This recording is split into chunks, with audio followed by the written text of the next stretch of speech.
enchaîner et terminer la journée avec la troisième table ronde sur la parentalité. Voilà, donc nous avons décidé de clôturer cette journée par une table ronde sur la parentalité, parce que c'est un sujet sur lequel on travaille depuis un an, à peu près un an, qui nous a été emmené par Julien, ici présent, donc qui est intervenu tout à l'heure, donc qui est bénévole à DFD dans le Gers et membre du conseil d'administration. Et il nous a dit l'an dernier, il y a un sujet dont on n'a pas parlé, c'est la parentalité des adultes dyspraxiques, les questions qu'on peut se poser lorsqu'on est atteint de dyspraxie, de TDC, qu'on est adulte et qu'on souhaiterait devenir parent. On peut avoir des craintes, se poser un certain nombre de questions. Est-ce qu'on pourra être capable de s'occuper d'un enfant, gérer toute la vie quotidienne, etc., s'en occuper convenablement. Et donc, nous avons créé un groupe de travail.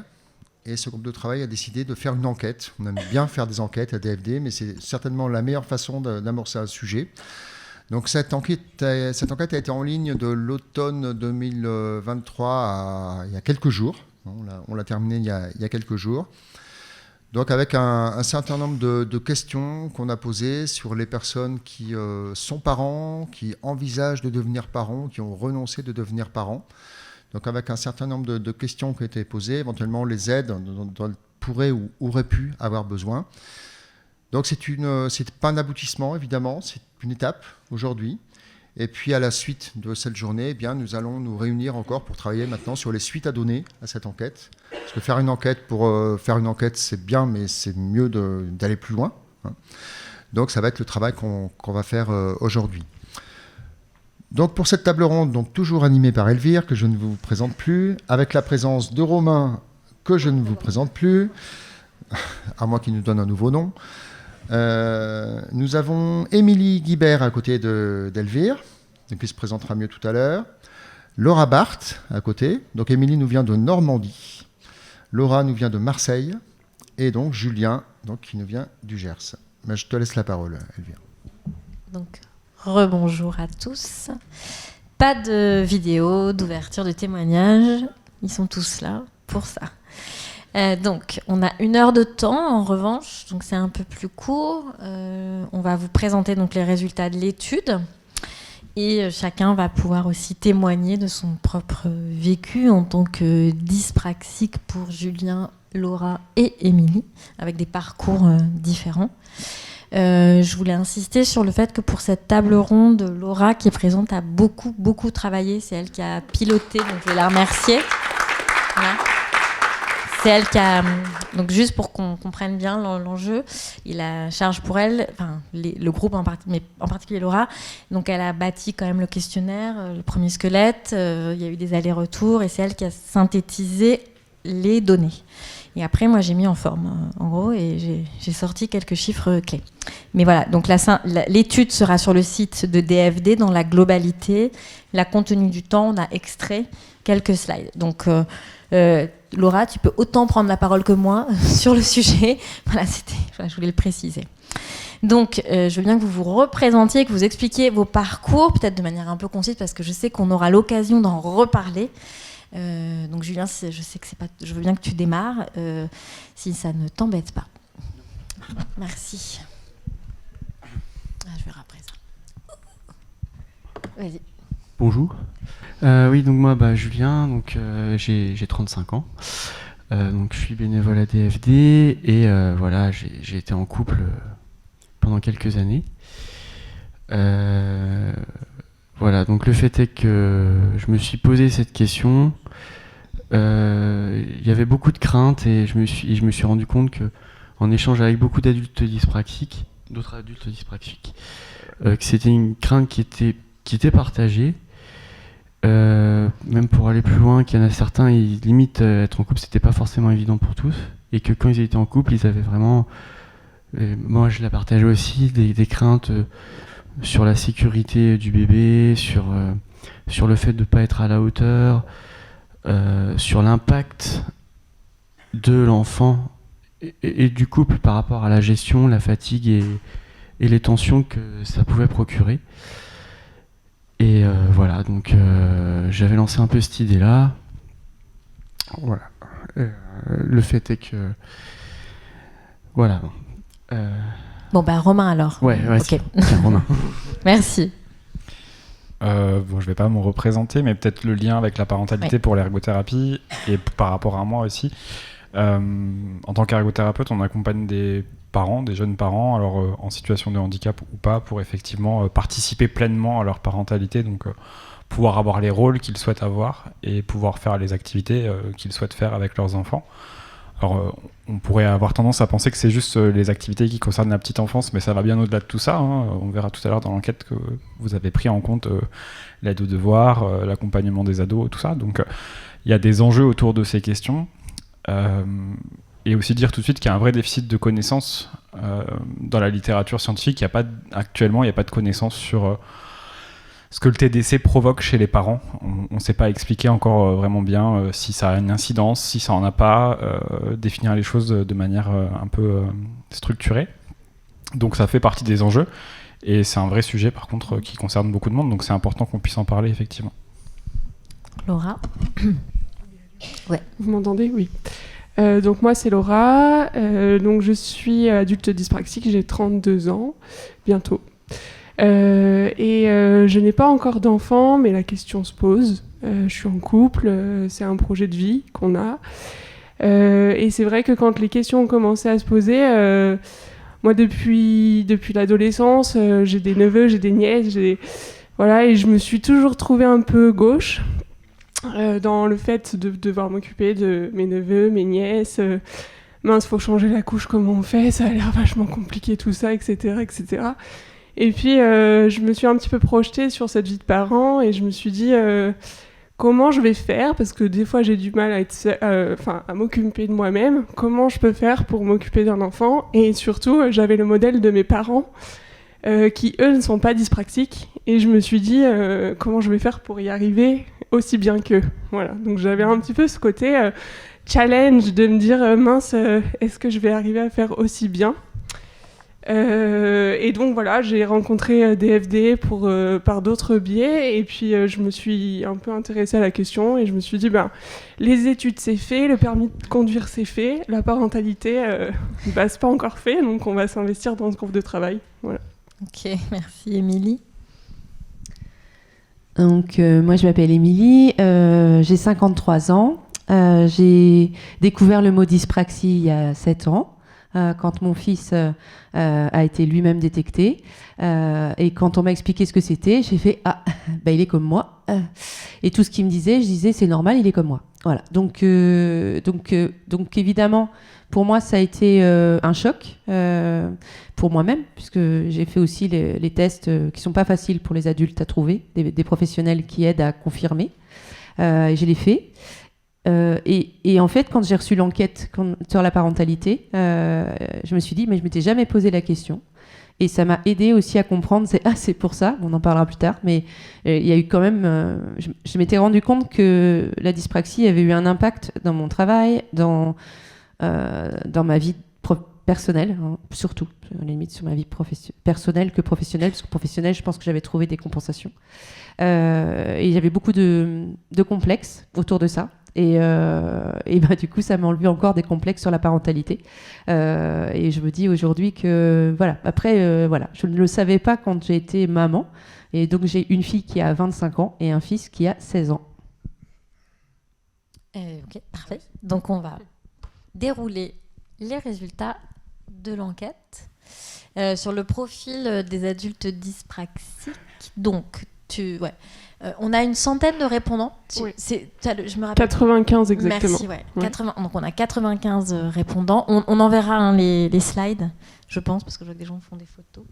Donc il y a 64% des adultes dyspraxiques qui ont participé à cette enquête qui ont entre 26 et 45 ans. À 75%, c'est des femmes. Il y a des comorbidités. Il y a un autre trouble à 70%. Je crois que c'était dyslexie en majorité et TDAH de mémoire. N'hésite pas à me compléter. C'est ça. 85% des adultes dyspraxiques vivaient... ça c'était une question qui était importante, on trouve... vous avez trouvé de dire, est-ce qu'ils vivent seuls ou pas seuls ? Donc 85% des adultes dyspraxiques vivent dans un logement indépendant, il y en a 14% qui vivent chez les parents. 58% vivent en couple et 42% vivent seuls, vous voyez les chiffres et moi. Et 15% des adultes dyspraxiques en couple ont un conjoint aussi qui présente un trouble, un TDC, pour être précis, exact. Voilà. Donc ça vous donne un peu la photo de quel est le profil des adultes dyspraxiques qui ont répondu à des questions donc, sur la parentalité, à la fois quand ils sont parents, vous allez le voir, quelles ont été leurs craintes, leurs inquiétudes, qu'est-ce qui les fatigue, et après, sur ceux qui ont des projets, est-ce qu'ils hésitent, oui, non, pourquoi, s'ils hésitent, pourquoi. Et est-ce qu'il y en a qui renoncent aussi. Voilà, faut pas hésiter. Hein. Oui, non, c'est très bien. Donc le profil des répondants, je suis désolée, ça ressort tout petit. Donc 54% sont parents et 9% quand même, dans l'étude, ont renoncé à être parents. Elisa, que vous avez vu sur le permis, ne veut pas d'enfant, hein. Elle ne veut pas transmettre. C'est sa raison principale. Il y a d'autres raisons pour lesquelles il renonce, mais elle, c'est parce qu'elle ne veut pas transmettre son trouble. Et donc, pour être un peu plus précis, donc 9% renoncent, hésitent fortement, on est à 14%, envisagent, on est à 21%, et 54% sont parents, et ça fait 100% normalement. Voilà. Bon, après, plus en détail, quel est le trouble qui vous gêne, ou qui vous gênerait, ou qui vous a gêné le plus dans votre activité de parent? Donc, on a 39% des sondés qui ont convenu que le TDC, c'est celui qui gêne le plus, donc la dyspraxie. Et on a après le trouble de l'attention, avec ou sans hyperactivité. En fait, quand on cumule les deux, donc c'est les camemberts verts et les camemberts orange, ça fait 18%. On a la dyslexie qui a gêné à 6%, dysphasie 4%, TSA 4%. Les autres troubles, donc ça, c'est peut-être parce qu'il y en avait d'autres... 10%, et il y en a 14% qui disent aucun trouble ne m'a gêné, est venu en fait en surcoût, et je ne sais pas 6%. Je ne sais pas si vous voulez. Moi, je trouvais intéressant de relever le 14% Oui. D'aucun trouble qui ne gêne, parce qu'en fait, peut-être qu'on a aussi tendance à stigmatiser des choses, et certaines personnes ne voient pas le trouble comme une difficulté. Parce qu'ils le dépassent ou le compensent, ouais. Voilà, ou parce qu'ils le dépassent, parce qu'ils le compensent, parce qu'ils ne le savent pas. Et du coup, en tout cas, dans cette activité de parents, ces troubles ce trouble ne sont pas forcément toujours une difficulté. Et c'est bien aussi de se l'entendre dire, quoi. Ouais, tout à fait. Tu veux... Ouais. Vas-y, Émilie. Je voudrais réagir parce que sur la slide précédente, on a marqué qu'il y avait 9% qui renonçaient. Moi, ça m'a complètement sidérée parce que aujourd'hui, pour moi, c'est une différence. Bien sûr, ça pose des problèmes dans la vie, mais ça m'a pas empêché de faire des études, ça m'a pas empêché de faire le métier que j'aime, ça m'a pas empêché d'être heureuse. Et moi, pour moi, et ça m'a pas empêché d'être maman. Alors, je vous en parlerai tout à l'heure parce que ça apporte des choses en tant que maman, quand même, je trouve. Notamment quand on a un enfant dyspraxique, c'est que en fait, s'il y a quelqu'un qui le comprend, c'est moi, encore plus que les autres, parce que je pense qu'il n'y a pas mieux pour un dyspraxique que d'avoir au moins un de ses parents qui l'est, parce que moi, je ne vais pas demander d'être autrement que ce qu'il était, et je ne vais pas demander de se suradapter en permanence. Et je trouve que, du coup, moi, ça m'a vraiment choquée, et j'ai vraiment pris conscience, du coup, de ce que ça représentait de pouvoir avoir la détection, en fait, avant.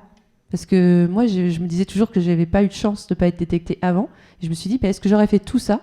Honnêtement, c'est une question. Si j'avais eu la détection, est-ce que ça m'aurait pas aussi un peu plombé? Voilà. Alors, il y a des questions. Ouais. Alors, pour les adultes ordinaires, il y a un chiffre quand même qui est de l'ordre de 13 à 15% de personnes qui ne veulent pas avoir d'enfants pour des raisons écologiques, pour des raisons de toutes sortes. Donc, est-ce que dans ces 9%, il n'y a pas aussi ça? Finalement, ils sont meilleurs que... Il y a plus... Effectivement, alors il y a une slide en annexe qu'on n'a pas forcément prévu de montrer, mais qui est en annexe, sur lesquelles on avait posé la question de s'ils avaient été accompagnés, est-ce qu'ils auraient changé d'avis? Et en fait, la majorité des gens ont répondu je ne sais pas, parce que peut-être qu'en fait la raison pour laquelle ils ne souhaitent pas être parents n'est pas totalement liée à ce trouble. On avait voulu faire la même enquête avec un groupe contrôle qui s'adressait à des parents et des adultes non dyspraxiques pour savoir si les craintes étaient partagées et si les difficultés étaient partagées par des personnes non dyspraxiques. Malheureusement, on n'a eu que 6 répondants et malgré toutes les relances qu'on a pu faire avec tous les réseaux que nous avons, l'enquête n'a pas prise, donc on n'a pas de témoins, de groupes témoins.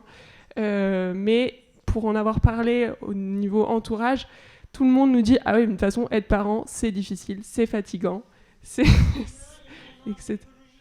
Et il y a aussi la raison écologique, effectivement.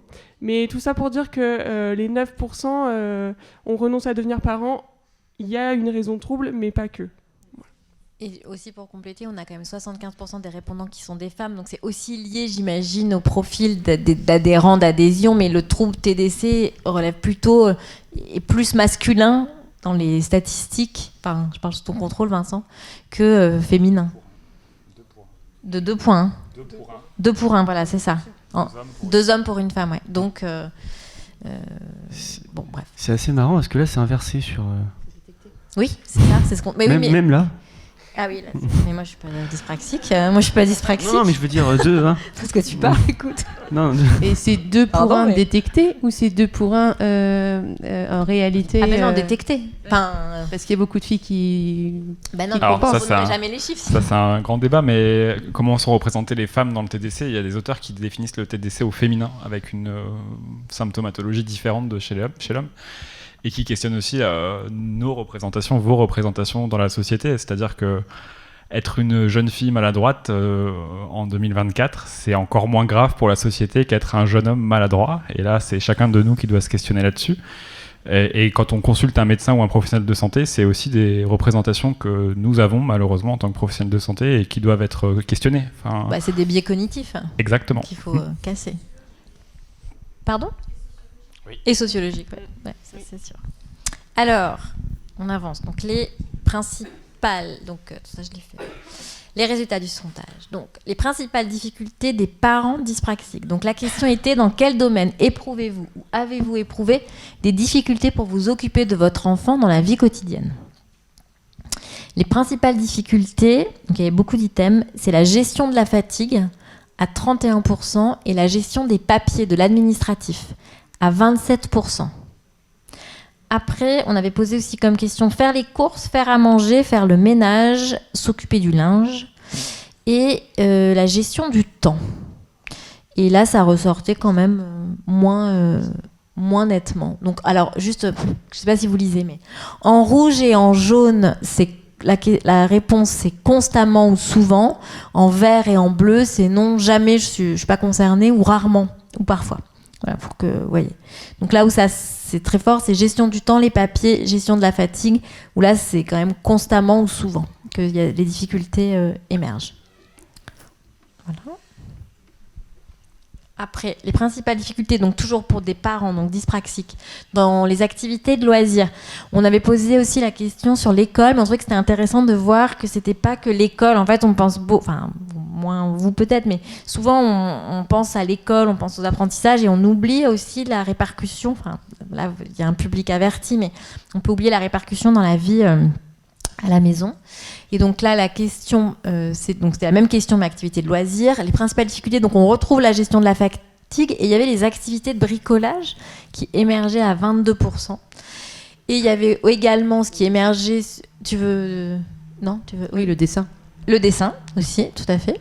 Oui, voilà, donc activité artistique, le dessin, activité sportive aussi, et le vélo, parce que souvent les enfants dyspraxiques, ils n'arrivent pas à faire du vélo.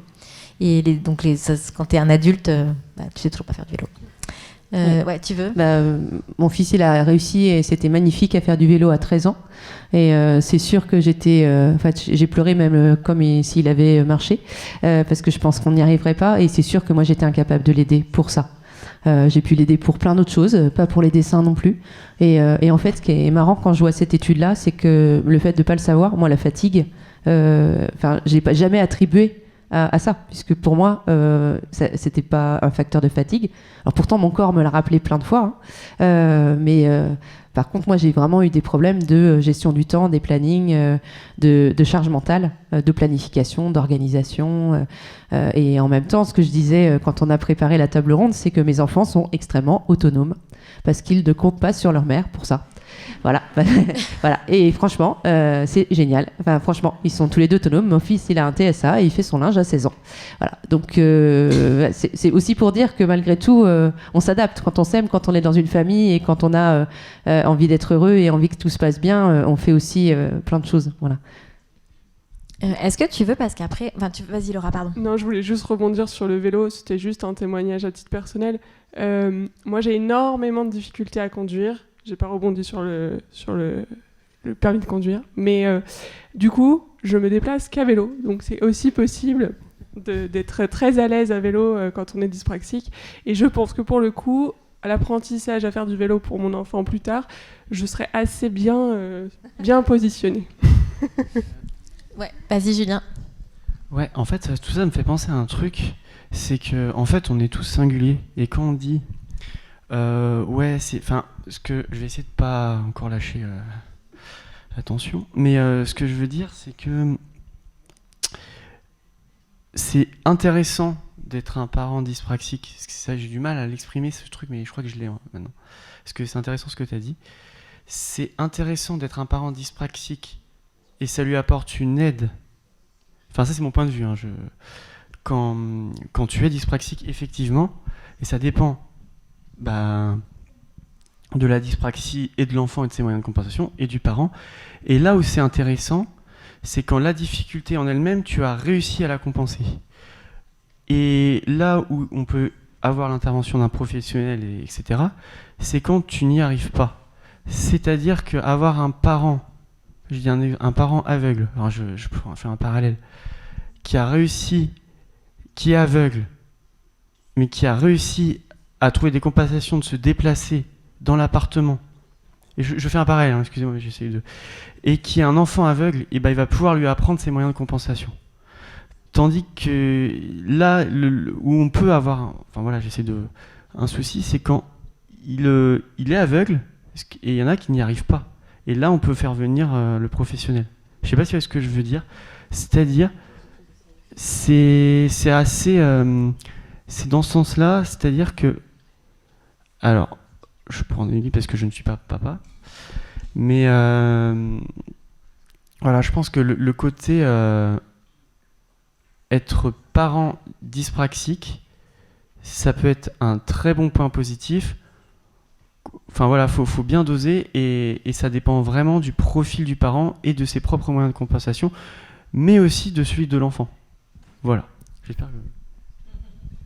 C'était très clair. Juste un point par rapport à ce que tu dis sur le relais aux professionnels. Je pense qu'il ne faut pas forcément avoir vécu la difficulté en tant que parent pour pouvoir être bien accompagner son enfant qui pourrait avoir des difficultés similaires ou dans d'autres activités. Et ça fait écho avec des données sur ce qu'on appelle la père-aidance. Alors là, on est sur la parentalité. Je ne parle pas de père P-E-R-E, je parle de père P-A-I-R. Le fait d'être concerné et du coup de pouvoir être personne ressource parce qu'on est concerné, parce qu'on est passé par ces difficultés-là. Et là-dessus, on a pas mal de données. Il y a une étude au Québec qui a été menée sur des jeunes adultes. Et le premier soutien qu'ils aient demandé, ces jeunes adultes, TDC, c'est avoir accès à d'autres personnes qui leur ressemblent. Qui auraient partagé des mêmes expériences de vie, qui auraient rencontré des difficultés même différentes des leurs, pour pouvoir justement avoir des astuces, avoir des ressources, parce que peut-être qu'il n'y a pas de lien entre faire du vélo et plier son linge, mais peut-être que finalement la stratégie de compensation que j'ai utilisée pour apprendre à faire du vélo, elle pourrait être utile pour plier mon linge. Donc je rejoins ce que tu dis, mais je complète sur l'aspect, le relais professionnel, il n'est pas forcément indispensable, et ça peut être une vraie force, effectivement, en tant que parent concerné par un trouble, d'accompagner son enfant s'il a le même trouble ou des troubles différents. Alors moi, je vais juste compléter parce que mon fils a été accompagné par une psychomotricienne, une ergothérapeute, une orthopédagogue. Il a été accompagné par plein de monde parce que moi, je crois en l'accompagnement, je crois aux professionnels et je crois que les parents, justement, on n'est pas là on n'est pas des professionnels et quand c'est notre enfant, on n'est pas forcément les mieux placés pour prendre du recul. Et moi, j'ai appris énormément grâce aux professionnels de mon fils qui ont donné des stratégies à mon fils et je me suis dit, ça c'est sympa, je peux l'essayer pour moi. Et moi, ça m'a fait aussi grandir.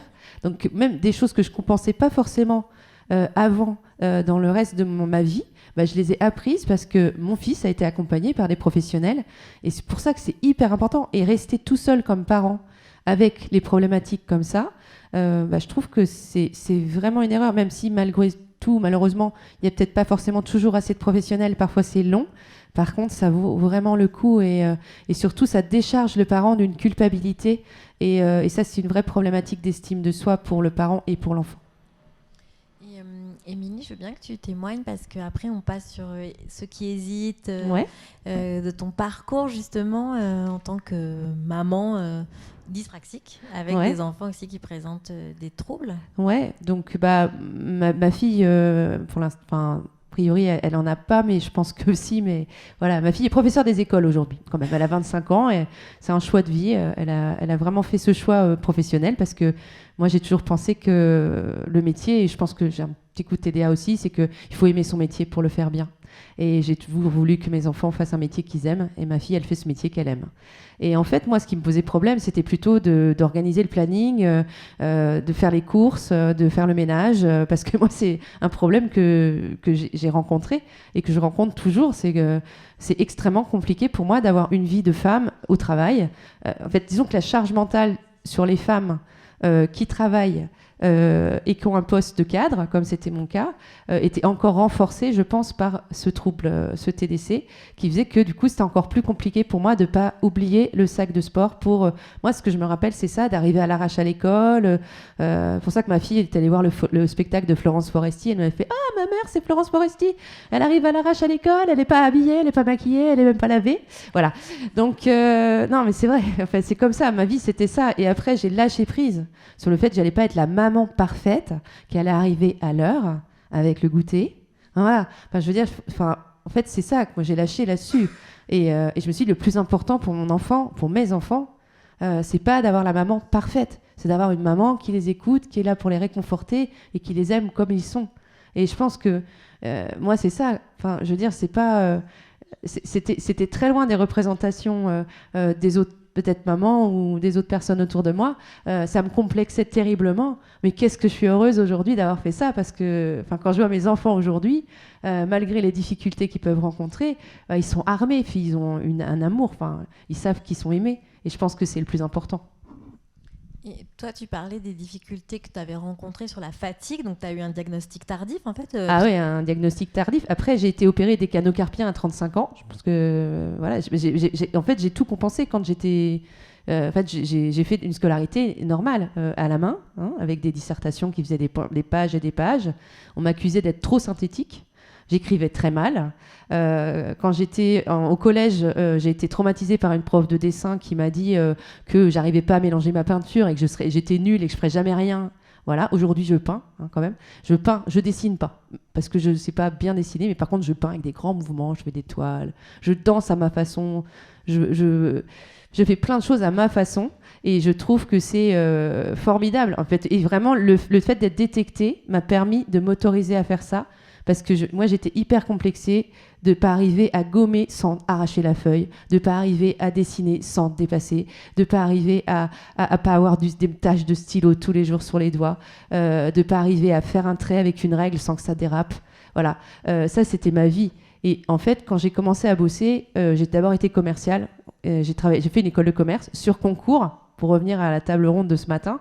En fait, j'avais une 10 de moyenne au bac, voilà, j'étais donc en termes j'étais admise à une prépa très moyenne et j'ai passé un concours et j'ai eu une école de commerce qui s'appelle ESCA qui est à Angers et une très bonne école de commerce. Je l'ai eu sur concours et j'ai fait des super études mais parce que je suis arrivée dans un truc qui était fait pour moi direct après le bac, pas de prépa, pas de pression, des super profs. Enfin voilà, moi j'ai une formation par alternance à l'époque en école de commerce. Et après, j'ai fait de l'accompagnement. Donc voilà. Et là, on m'a donné un ordinateur portable. Donc c'était en 97. Et là, je me suis mise à écrire. Et on m'a dit « Oh, qu'est-ce que t'écris bien ! Et qu'est-ce que t'es synthétique !» Et là, je me suis dit « Waouh ! En fait, la prof de français, elle avait tort. » Voilà. Et en fait, tout ça, ça a été ma vie, en fait. Et je n'ai fait que me compenser. Et moi j'ai fait du travail d'accompagnement donc avec des chiffres parce que je suis pas dyscalculique, donc j'ai travaillé chez des experts comptables, j'ai fait de l'analyse, j'ai fait de l'accompagnement de chefs d'entreprise et puis quand ça commençait à pas aller parce que j'étais certainement fatiguée, je pense que je compensais moins bien et puis j'ai eu des problèmes émotionnels, puis j'ai une fibromyalgie qui qui s'est déclaré. Je pense que j'ai vraiment pas écouté mon corps. Et c'est vrai qu'après, je me suis dit j'allais être coach parce que c'était vraiment ce que je voulais. Et donc j'ai fait ma formation, ma reconversion. Et j'ai créé mon cabinet de coaching en 2019. J'ai fait ma formation en 2018 à HEC Paris. Et du coup, je suis coach certifié professionnel. Et aujourd'hui, j'accompagne des gens qui ont des profils atypiques, justement dans l'acceptation et l'estime d'eux. Voilà. Il y avait une réaction. Oui. Oui, non, c'est juste une bricole, hein, mais pour revenir, pour rebondir sur ce que disait Julien sur la singularité, moi je ne suis pas dyspraxique moi-même, hein, c'est mon fils. Ceci dit, on arrivait toujours à l'école à l'arrache. J'avais toujours peur d'oublier le sac de sport. J'étais cadre et je l'ai élevé seule et c'était toujours compliqué aussi. Donc il faut déstresser parce qu'il n'y a pas besoin d'être dyspraxique pour être à l'arrache et à la ramasse. Oui, tout à fait, oui.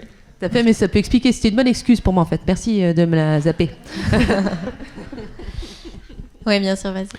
Je voulais rebondir là-dessus. Et en fait, je vais diverger un tout petit peu, mais quand on regarde un peu par rapport à la dyspraxie, c'est en fait on a tous des difficultés et on est au niveau des capacités, on a tous des écarts types. Et en fait, donc du coup, quand tu es dyspraxique ou quand tu as un trouble du neurodéveloppement en général, l'écart type, il est plus important. Donc en fait, tout le monde a ça. Le truc, c'est que la personne qui a une dyspraxie ou un trouble du neurodéveloppement, son écart type va être plus important. Du coup, le ressenti dans la vie quotidienne de tous ces écarts types va être majoré. Et je pense que c'est ça qui est difficile. Et du coup, c'est ça, ce qu'il faut bien comprendre, c'est que c'est vrai pour tout le monde. Et c'est ça qui est rassurant et positif, mais que c'est plus fréquent. Je vais prendre un exemple. Renverser le café, tout le monde va le faire. Je pense à ça parce que à la dernière visio, j'ai éclaté mon ordi. Voilà. Mais voilà, et du coup, toi, tu vas éclater. Voilà, c'est pas le premier ordi que je digouille en faisant ça. Donc, certains, ils vont le faire une ou deux fois, et quand tu vas le faire la 10e fois, bon, c'est un parallèle un peu marrant, mais voilà, je voulais un peu te dire ça. C'est-à-dire que c'est effectivement la même chose, mais en plus prononcé. Et si on va sur d'autres choses, moi, je suis maître nageur. Je me fais pas du tout de piment. C'est vraiment pas pour ça, mais c'est parce que c'est quelque chose que je connais. Et on a travaillé dessus par rapport aux gamins qui ont des difficultés à apprendre à nager. Et le truc, c'est qu'on regarde bien les craintes, les difficultés et tout ça, en tant que maître nageur, parce que du coup, je parle des choses que je connais, c'est les mêmes que les enfants lambda en fait, sauf qu'elles sont plus prononcées. Et voilà, donc c'est un peu mon hypothèse, c'est-à-dire que quand tu as des troubles du neurodéveloppement, c'est quoi être différent? Enfin, on est tous différents. C'est juste que je pense que cette histoire d'écart type fait que la fatigue est plus présente et que c'est ça qui a un impact plus important. Voilà. Peut-être juste pour compléter ce que tu dis, il y a aussi un fait qui est quand même bien démontré aujourd'hui, c'est que l'influence de ce diagnostic a une influence sur ce que tu peux ressentir comme étant ta qualité de vie ou ce que tu peux avoir comme estime de tes compétences. Et ça aussi, c'est des facteurs qui peuvent être limitants. Alors, je souscris à tout ce que tu as dit, je suis d'accord avec ton propos, mais je pense que c'est un point important et ça fait peut-être le lien avec tout ce qu'on a pu dire dans la journée. Il y a aussi ce pouvoir négatif que donne ce diagnostic de TDC qui est... c'est un potentiel limitant en fait. Je sais que j'ai un TDC, donc je vais me dire tout va être plus difficile pour moi, donc être parent ça va être plus difficile pour moi, avoir le permis de conduire ça va être plus difficile pour moi, et par défaut je vais peut-être pas vouloir m'y engager ou pas vouloir m'y confronter. Et il y a ce côté aussi estime de soi qui est très très important dans l'engagement dans les choses qu'on fait, et on sait aujourd'hui que dans le TDC c'est un facteur qui est très amoindri malheureusement. Il y a des études, je suis désolé, je ramène encore des études, mais il y a des études qui montrent que même quand il y a le même niveau de réalisation dans des activités, la personne avec TDC, elle s'estime toujours moins compétente que la personne qui est à côté d'elle et qui n'a pas de TDC. Et je trouve que cette donnée, elle est hyper intéressante parce qu'elle montre à quel point le sentiment de compétence, à quel point je me sens compétent pour faire des choses, il est limitant. Il t'empêche de faire certaines activités, t'empêche de faire certaines choses. Et je crois que dans la parentalité, peut-être que chez ceux qui ne veulent pas être parents ou qui ont des craintes par rapport à ça, il y a aussi pas mal d'éléments à aller chercher, d'explications à aller chercher là-dedans. Non, et puis aussi sur la crainte, c'est aussi parce que les causes des TDC, il y a plusieurs causes. Il y a des facteurs environnementaux et il peut y avoir un facteur héréditaire, mais on n'est pas certain qu'on puisse transmettre tout le temps. C'est 50% le chiffre, donc il n'y a pas de gène de la dyslexie déjà qui existe, et on s'interroge en disant j'ai une chance sur 2 ou un risque sur 2, ça dépend comment on le prend, de transmettre, mais ça monte. Enfin, moi, les gens que j'ai rencontrés qui ne veulent pas d'enfants, vraiment, ils ont trop souffert en fait. Ils ont trop souffert à l'école, ils ont été bousillés, ils n'ont aucune confiance en eux. Ils ne trouvent pas leur place, même s'ils ont été épaulés par les parents. Et on les renvoie en permanence à leurs troubles dans la société. Donc ça les empêche. Mais ils seraient dans une société vraiment inclusive. Ils auraient probablement des inquiétudes, mais je pense que tout parent s'inquiète pour son enfant tout le temps, de se dire est-ce que je fais les bons choix, pas les bons choix. Enfin, les problématiques les problèmes sont majorés, mais voilà, il y a toujours cette inquiétude. Donc moi, j'ai été très surprise des chiffres de l'étude et très surprise, en rencontrant pas mal de jeunes adultes, de prendre la mesure à quel point c'était inscrit en eux. Enfin, moi, je trouve que c'est dramatique des chiffres comme ça. Je pense que les gens n'imaginent pas du tout à quel point ça peut empêcher. Donc voilà, c'était juste pour rappeler que même si on a une dyspraxie, on ne transmet pas toujours aussi nécessairement. Ouais. Par rapport à ça, justement, ça ne touche pas que les personnes concernées elles-mêmes par la dyspraxie, les frères et sœurs aussi. Sarah a une sœur qui a 33 ans, qui a envie d'avoir un enfant, mais il y a un blocage. En fait, physiologiquement, il n'y a rien qui empêcherait qu'elle tombe enceinte, mais elle n'arrive pas à avoir d'enfant, parce que je pense qu'elle a tellement souffert dans son enfance du handicap de sa sœur qui n'était pas détecté à l'époque, et donc ta sœur est neuneu, ta sœur est manipulatrice, ta sœur est ci, ta sœur est là. Donc ça touche la fratrie aussi. Ouais. Je pense que c'est un bon sujet, la fratrie à adresser. Je voulais non, juste... mais vraiment, parce que, pardon, après mais c'est vrai que la fratrie, c'est un autre sujet, mais c'est un bon sujet. Mais tout à fait. Ouais. Je suis tout à fait d'accord, et on en parle depuis ce matin, et je pense que les problèmes d'estime de soi, alors je pense qu'en soi c'est un problème sociétal pour beaucoup de monde, mais à chaque fois qu'on ne rentre pas dans la norme, et moins on rentre dans la norme aujourd'hui, plus on a ces problématiques d'estime de soi, plus on a cette problématique de syndrome de l'imposteur, où on va plutôt attribuer à soi-même les erreurs, et on va plutôt se sentir qu'on a de la chance quand on réussit. Et je pense que toutes ces problématiques d'estime de soi, elles sont extrêmement importantes, et c'est vrai que c'est ce que je fais aujourd'hui comme travail, donc c'est cool, mais parce que je vois bien en effet que j'accompagne les personnes, je vois en quelques séances le fait de travailler sur l'estime de soi, à quel point ça a un impact, mais c'est énorme, que ce soit pour les dyspraxiques ou pour les non-dyspraxiques. C'est fou, parce que quand on n'a pas d'estime pour soi, quand on n'a pas d'amour de soi, on ne met pas en place les compensations dont on a besoin, on ne s'autorise pas à faire des choses qu'on a envie, on ne s'autorise pas à essayer d'autres façons de faire. Et j'ai bien aimé ce que tu disais tout à l'heure, c'est moi je fais les choses à ma façon, et depuis que je fais à ma façon, je les fais avec beaucoup moins de fatigue. On va avancer sur l'étude. Ouais, ça t'embête pas. Donc là, on passe à la partie des ceux qui craignent de transmettre le trouble à leur enfant. Donc il y a que 67% des sondés qui craignent de transmettre le trouble à leur enfant. Les raisons invoquées là, à 67%, c'est je veux pas transmettre. À 57%, j'ai peur de ne pas savoir gérer la fatigue ou de ne pas être à la hauteur en général, de ne pas réussir à lâcher prise face aux imprévus et de ne pas parvenir à gérer ma vie professionnelle et ma vie de parent à 48%. Donc c'est quand même quasiment une personne interrogée sur 2.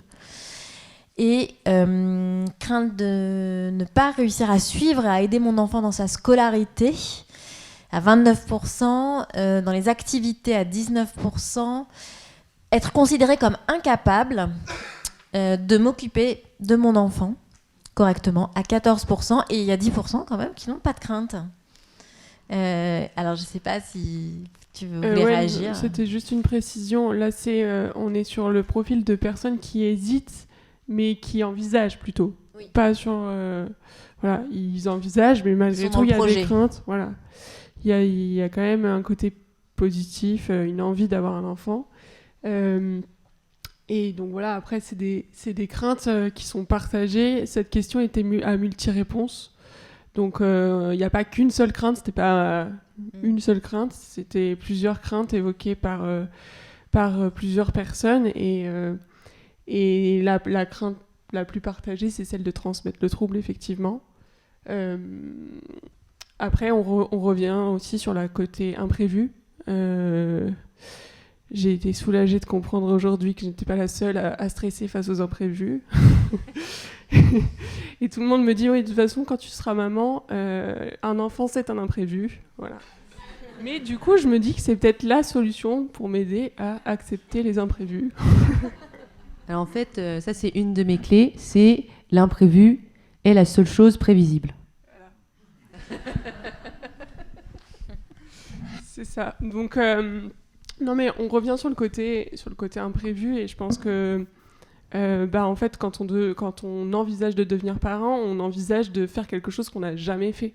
Donc on fait face forcément à l'inconnu, à l'imprévu, et je pense que forcément ça fait peur. Et en plus, quand on est dyspraxique, on se dit oh là là, il va falloir encore que j'apprenne encore autre chose, que j'assimile encore des nouveaux gestes, que j'assimile encore des nouvelles façons de fonctionner. Tout ça avec la fatigue qui est de base déjà présente. Et puis en plus, est-ce que y a pas des difficultés que je vais être obligée de surmonter? Et il y a aussi un petit peu cet aspect, dans les autres éléments de notre vie, il y avait papa-maman quelque part, et puis là, en fait, papa-maman, c'est nous, donc c'est sur qui on peut compter. Enfin, il y a un peu cet aspect-là aussi, de se dire, mince, aujourd'hui, c'est moi la maman, ou c'est moi le papa, et si mon enfant a besoin d'aide, et en fait, il va compter sur moi. Donc, il y a aussi un peu ce rôle qui s'inverse, et de se dire, ok, là, je pars définitivement de chez papa-maman, au moment où je deviens moi-même parent. Je pense. C'est mon analyse, mais je pense que ça ressort chez pas mal de personnes. Alors, on continue. Là, c'est sur le profil. C'est ceux qui n'arrivent pas à se projeter. Donc, il y a une très, très, très forte hésitation. Donc, 73% des sondés, eux, l'item principal, c'est ne pas parvenir à gérer la fatigue. Donc, il y a la paralysie, quoi. La fatigue serait paralysante. Il y a ça. Ne pas parvenir à gérer donc vie professionnelle et vie familiale à 67%. Ne pas être à la hauteur de façon générale, c'est aussi à 67%. Et après, à 53%, ne pas réussir à m'occuper d'un bébé. 47%, il y a deux scores pareils sur la crainte de transmettre le trouble à l'enfant et la crainte de ne pas parvenir à lâcher prise donc face aux imprévus, la peur de l'imprévu. À 33%, ne pas réussir à suivre la scolarité de l'enfant et être incapable à 27%, ne pas être en mesure de suivre l'enfant dans ses activités, les loisirs par exemple. Et à 20%, la crainte d'être considéré comme incapable de s'occuper véritablement de l'enfant, de pas bien s'en occuper. Donc là, on est sur des profils de personnes qui n'arrivent pas du tout à se projeter, qui hésitent fortement, et donc la fatigue revient très nettement. Et là, donc, on est sur la partie de ceux qui ont renoncé. Et donc 75% de ceux qui ont renoncé, c'est parce qu'ils craignent, au global, de ne pas être à la hauteur. 63%, donc c'est aussi la fatigue et transmettre le trouble. 50%, pas réussir à lâcher prise face aux imprévus, pas réussir à gérer la vie professionnelle et la vie personnelle. Il y a quand même 28%, ils savent pas trop, ils savent pas bien l'expliquer. Ils n'ont pas su répondre avec ces items. Et après, pareil, il y a toujours de ne pas réussir à suivre l'enfant dans la scolarité, dans la vie de tous les jours, à 13%. Donc voilà, il y a quand même la crainte de ne pas savoir s'occuper d'un enfant quand on est dyspraxique. Vas-y. C'est là où le groupe témoin il aurait été vraiment intéressant, parce que je pense que pour beaucoup de personnes dans la salle, vous auriez certainement répondu la même chose. C'est forcément un bousculement. Forcément un imprévu. Ouais, mais c'est forcément. On n'est jamais prêt à être parent. Je crois que c'est un truc sur lequel on sera d'accord.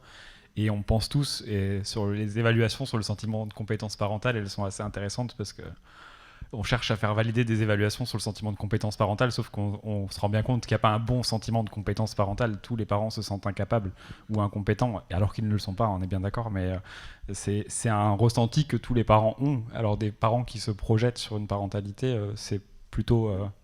c'est un résultat qui est plutôt attendu, même s'il est surprenant, il est quand même plutôt attendu par rapport à la société. Et puis aussi au fait que... Et ça rejoint peut-être ce que Laura disait tout à l'heure sur le fait de devenir parent et ne plus être dans le rôle d'enfant. Je crois qu'aujourd'hui, c'est un vrai rôle qui s'apprend. Être parent dans la société dans laquelle on est, avec la pression qu'on exerce sur les parents, la pression que la société exerce sur les parents, c'est un vrai défi. Se sentir compétent en tant que parent, ça veut dire ne pas se sentir jugé par les autres, ça veut dire être soutenu. Et peut-être qu'aujourd'hui, pour tout ça, c'est OK de se dire que c'est un apprentissage aussi. Peut-être qu'avant, c'était pas OK. Peut-être que dans les 30 dernières années ou les 50 dernières années, c'était un principe. On avait la fibre parentale ou pas. Je crois qu'aujourd'hui, on est tous d'accord pour dire que c'est des choses qui s'apprennent. Et quand tu dis je vais devenir maman, ça sera plus moi la maman.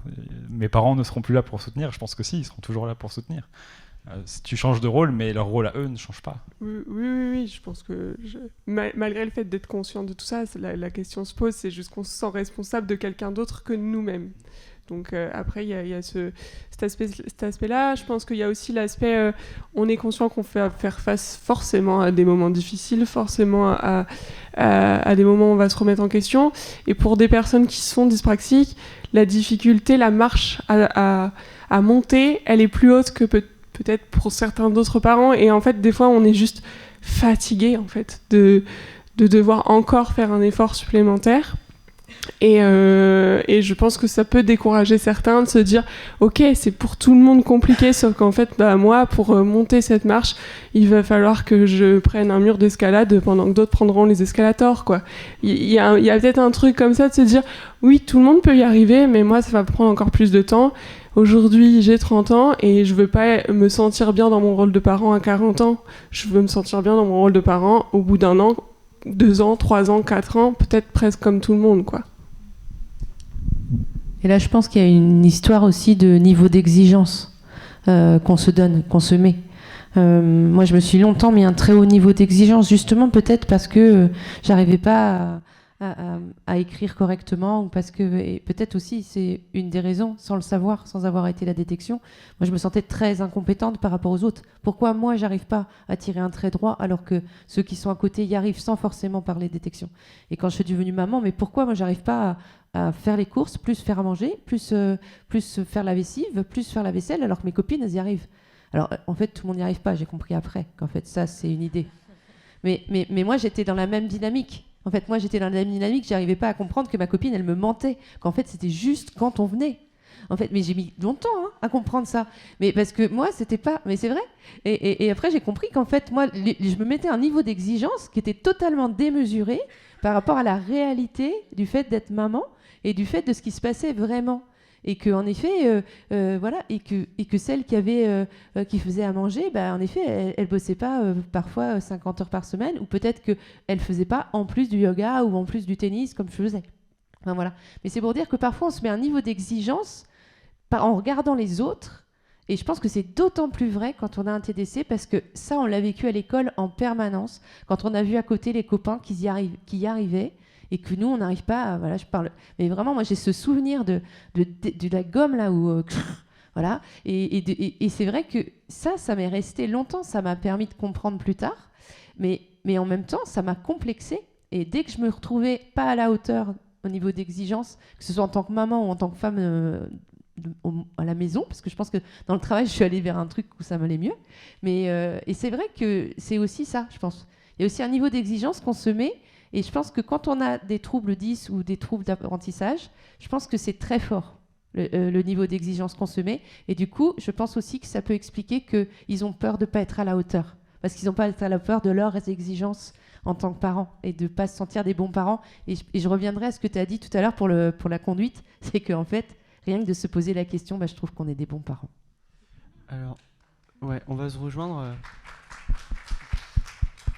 On va se rejoindre un peu sur tout. Alors je vais essayer de pas lâcher le truc, parce que j'essaye de répondre à Salomé en même temps. En fait, sur ce qu'a dit, sur ce qu'a dit Romain, je trouve ça très intéressant ce qu'a dit Romain, le côté de la confiance. C'est-à-dire que le fait de ne pas arriver certaines choses qu'effectivement on n'arrive pas, ça nous empêche d'essayer des choses qu'en fait on pourrait réussir à faire. Et bon, par contre, le coup d'avoir un enfant, je pense que là, c'est pas toi, il y a quelqu'un d'autre dans cette prise de risque. Et voilà, et donc du coup, il y a ce côté-là, mais effectivement, il y a tellement de parents, ça rejoint le permis, effectivement, qui n'ont pas nos difficultés et qui vont négliger leur enfant et tout. Alors nous, on va être au taquet là-dessus, je pense que je suis complètement d'accord. Et pour répondre à Salomé, en fait, je crois que ce que tu disais, tu parlais, en fait, c'était le deuil de l'enfant parfait. Et je pense que c'est pas parce que on n'est pas ni des enfants parfaits, ni des parents parfaits, qu'on est des parents et des enfants imparfaits. Vous voyez ce que je veux dire ? J'espère que j'ai pas confondu les trucs parce que sinon. Ok, parfait. Ok, merci. Dans les questions qui étaient posées, il y avait aussi quelles aides peuvent être apportées donc, à ces parents. Et on avait posé la question quelles aides professionnelles, notamment extérieures, vous auraient été utiles ou dans le cadre de la parentalité. Et alors, le rôle majeur de l'ergothérapeute est apparu à 60%, donc très important. Des psychologues aussi, qui connaissent donc, la dyspraxie ou les TDC à 44%. Et après, à 25%, il y a l'assistante sociale, mais pour tout ce qui est partie administrative, aidée pour les dossiers. À 20%, pareil, résoudre des problèmes de la vie quotidienne avec des conseillers en éducation sociale et familiale. Des autres aides professionnelles, mais c'est dans les rubriques commentaires à 5%. Il y a les éducateurs à 21% pour accompagner et aider son enfant, donner des conseils. Et à 15%, il disait qu'ils n'avaient pas besoin d'aide professionnelle particulière. Mais toi, tu disais au démarrage de la table ronde que tu accompagnais des parents. Est-ce que tu peux nous dire comment tu accompagnes des parents et des enfants ? Comment tu accompagnes les familles ? Merci. Ça, c'est une grosse question. Waouh. J'accompagne, je vais cibler l'intervention sur les parents et bon, je pense pas forcément qu'à des parents qui ont un TDC, mais je pense à des parents juste qui ont besoin d'être accompagnés dans leur parentalité. Oui, en tant qu'ergo, on les accompagne parce qu'ils partagent des activités de vie quotidienne avec leurs enfants, parce qu'ils ont des activités de vie quotidienne qui sont des activités de parents. Et quand ils ont des difficultés par rapport à ça, ils peuvent nous interpeller, soit parce qu'on a leur enfant en accompagnement par ailleurs, soit parce qu'ils ont des besoins et ils nous ont identifiés dans le parcours de soins. Et nos accompagnements, ils prennent plein de formes. Ça peut être des choses plutôt qui relèvent de la guidance sur l'enseignement de stratégie ou sur la fourniture de conseils, parfois d'aides techniques, parce qu'il y a des aides techniques qui existent pour les parents. Ça prend aussi d'autres formes, parfois des aides à l'organisation, enseigner ou apprendre à utiliser certaines stratégies métacognitives notamment, des approches qui sont très connues dans le TDC comme la méthode coop ou des approches comme Neuromotor Task Training qui sont des approches recommandées par le rapport de l'INSERM de 2019 pourraient totalement être utilisées par des parents qui ont un TDC. Donc il y a plein de formes d'accompagnement qui dépendent aussi beaucoup déjà des personnes, de leurs attentes, de leurs objectifs, de leurs besoins, et puis de la manière dont on souhaite les accompagner. J'ai envie de croire que c'est assez personne dépendante et très personnalisé. Et puis juste peut-être pour ajouter un indicateur, un élément qui n'est pas précisé ici, mais il y a des services aujourd'hui qui existent d'accompagnement à l'handiparentalité. Et ces services, ils sont coordonnés souvent par des professionnels médico-sociaux, ergothérapeutes, psychologues ou autres. Et ils contiennent des assistantes sociales, des professionnels de la réadaptation, des psychologues qui accompagnent des personnes qui ont soit le désir d'être parents, soit qui vont être parents sur justement, ils apprennent à devenir des parents. Et je suis en contact avec plusieurs ergos qui bossent dans ces structures et ils sont en train de prendre un virage qui est assez incroyable. En fait, jusqu'ici, c'était un des services dédiés à l'handiparentalité, c'est-à-dire que pour y entrer, il fallait montrer presque ta notification MDPH pour dire oui, j'ai bien une situation de handicap.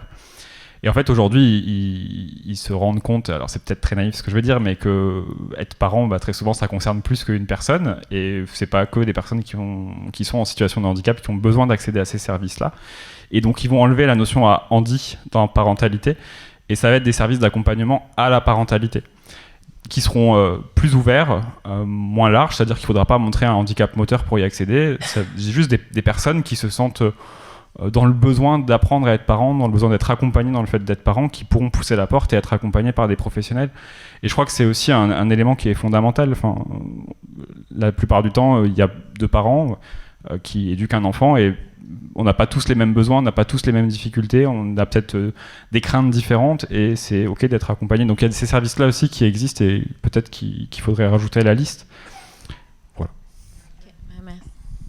Je voulais juste témoigner que j'ai eu une ergothérapeute qui est venue à la maison et que pour moi ça a été un des moments les meilleurs en termes d'accompagnement parce qu'elle a regardé la chambre de mon fils, elle m'a donné des conseils et moi ça m'a permis de comprendre concrètement les besoins. Et ça, voilà, c'est vraiment... parce que là, on n'est pas dans le... juste, il est avec l'ergothérapeute, il travaille. Là, on était chez moi et c'était des conseils pratiques de... voilà, qu'il fallait mettre tous les vêtements dans un espace. Et moi, là, ça m'a permis vraiment de comprendre ce dont il avait besoin. Et ça, vraiment, je trouve que c'est formidable, ce genre d'accompagnement. Ah, une question, pardon. Rebonjour, Anne-Cécile de DFD en Alsace. Tout ce que j'entends là, ça me fait penser à beaucoup de choses. Je vais essayer de rester claire dans mes propos. Ça me fait penser à la définition de la parentalité. Et est-ce que être parent, c'est arriver à remplir tous les dossiers? Est-ce que être parent, c'est arriver à remplir le frigo? Est-ce que être parent, c'est... voilà, je ne sais plus ce que je voulais rajouter d'autre. Je pense que c'est beaucoup de choses d'être parent. Et quand l'enfant est petit, il y a des lieux qui existent, hein, les LAP, les lieux d'accueil parents-enfants, c'est pour tout le monde. Tout ça pour dire aussi qu'il n'y a pas de formation à être parent. On doit se débrouiller tout seul. Il y a peut-être quelques bouquins, mais on doit beaucoup se débrouiller seul. Et, pardon ? Et si on a soi-même un handicap, oui, on est déjà très fatigué. Ça ressort bien de l'étude. Donc évidemment, ça rajoute des choses en plus. Et voilà, je me suis perdue dans mes propos et je ne sais plus ce que je voulais dire. Ce n'est pas que ça d'être parent. Pardon ? Ce n'était pas que faire ça d'être parent. Oui, et je pense que déjà quand on est parent, il y a aussi un enfant. Et donc, il ne faut pas oublier que l'enfant, il a des compétences et il va pouvoir aussi s'adapter à nous. Et que se poser la question, est-ce que je vais devenir parent? Est-ce que je vais y arriver? C'est une très bonne question. Et il ne faut pas oublier qu'il y a des lieux d'accueil parents-enfants qui vont pouvoir nous aider à le faire. Moi, c'est ce que j'ai fait avec mon fils. Dès ces 6 mois, je suis allée dans les LAP et ça m'a beaucoup rassurée par rapport à être parent et dyspraxique. Et l'autre chose aussi, je ne sais plus. Le rôle des associations, peut-être. Oui, aussi, et de rencontrer. L'idée, c'est de rencontrer d'autres parents et de voir comment ils fonctionnent et de s'en nourrir. Oui, et l'autre idée, c'est que l'enfant va aussi être en capacité de s'adapter et que on peut être très très stressé par rapport à des choses, puis finalement, on se rend compte que à l'enfant, ça lui va. Voilà. Donc, j'espère que j'ai apporté un peu d'espoir. Voilà. Okay, merci beaucoup. Dans les autres questions, c'était quel rôle peut jouer DFD et donc les attentes vis-à-vis d'une association comme DFD. Donc à 68%, ce qui ressortait, c'était la mise en relation avec d'autres adultes dyspraxiques pour des échanges privés sur la parentalité. Donc c'est l'importance de se reconnaître en tant que parent d'enfants dyspraxiques avec un TDC et on vit la même chose et c'est vrai qu'on se comprend. Je sais pas, il y a un truc, une rapidité dans les échanges et on est moins isolé. La mise en place donc ce qui en découlait finalement, c'était la mise en place de groupes de parole pour profiter de l'expérience d'autres parents dyspraxiques avec un enfant dyspraxique, c'est se donner des conseils. La mise en place de groupes de parole aussi pour échanger donc à distance, notamment sur les réseaux sociaux. Donc, pardon, j'ai pas donné les stats. C'était 53% et 47%. Après, on a 28%, donc c'est aussi des groupes de parole, mais là, c'est des réunions physiques, et aussi des ateliers pratiques pour apprendre à s'occuper de son bébé. Donc, ce que tu disais, Laura, changer une couche, par exemple, en fait partie. Et après, il y avait 13%, pas d'attente spécifique. Et il y avait d'autres attentes que je ne vais pas détailler, mais on vous transmettra l'étude à 7%, où ils détaillaient qu'est-ce qu'ils attendaient d'une association comme DFD. Je termine, parce que je sais qu'il faut terminer, puisque la conclusion est à 17h tapante. Et il est 56. Alors, est-ce que... On a 3 minutes, est-ce qu'ils peuvent juste terminer, voilà, si vous voulez réagir sur la fin de l'étude? Alors, je dirais qu'en effet, être maman, c'est la plus belle aventure de ma vie et que je suis très heureuse d'avoir été maman. Enfin, je trouve que c'est ça le plus important. C'est que je suis une maman et que j'adore être maman. Ouais. Et que c'était, voilà. Et que même si aujourd'hui j'ai des explications pour 2 ou 3 choses que j'ai peut-être pas fait comme les autres, en fait, voilà, je suis une maman et mes enfants... ils ont l'air d'être plutôt très heureux de m'avoir comme maman. Donc, moi, je pense que j'ai rempli le job. Et surtout, je pense que c'est la plus belle aventure du monde, quoi. Donc, ce serait dommage de s'en priver, enfin, pour moi. Me concernant, c'est pas encore le cas, mais bientôt, peut-être. Ça fait partie des projets. Et je pense, en tout cas, avoir obtenu quelques clés pour me sentir plus à l'aise dans ce rôle-là. Je suis très heureuse d'avoir participé à l'enquête et on pourra vous fournir également plus de résultats parce qu'on n'a pas donné toutes les réponses, mais il y a encore beaucoup de choses à dire là-dessus.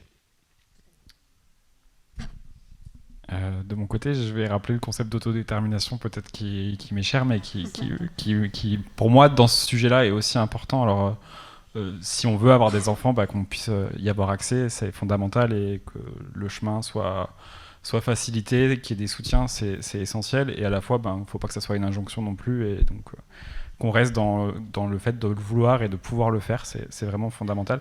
Et je crois que ce sujet, il touche un peu à tout ce qu'on a évoqué toute la journée, c'est-à-dire ce qui ressort de tous nos échanges, c'est à chaque fois quel niveau de soutien on attend de ses pairs, de la société aussi, quel regard la société porte sur nous, qu'est-ce que ça influence qu'est-ce que ça influence sur nos choix et notre avenir finalement, parce que c'est ça aussi qui a été questionné aujourd'hui. Et donc je retiendrai la notion de soutien qui est attendue, et de soutien surtout entre pairs, et du coup le rôle des associations qui organisent ce genre d'événements est fondamental.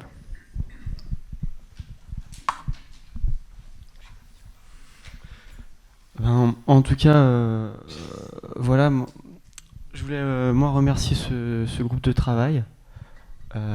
Pour être tout à fait honnête, je l'ai quitté et je suis revenu et je suis vraiment content de la forme que ça a pris et du travail qu'ils ont effectué. Donc voilà, c'est à peu près tout. Voilà, et merci à tout le monde. C'est toujours ce qui est important, c'est de voir que qu'on n'est pas seul et que tout ça, que rien n'est, qu'il n'y a pas de fatalité, voilà. Fatalité, pardon, je suis un peu fatigué. Merci beaucoup, merci à tous.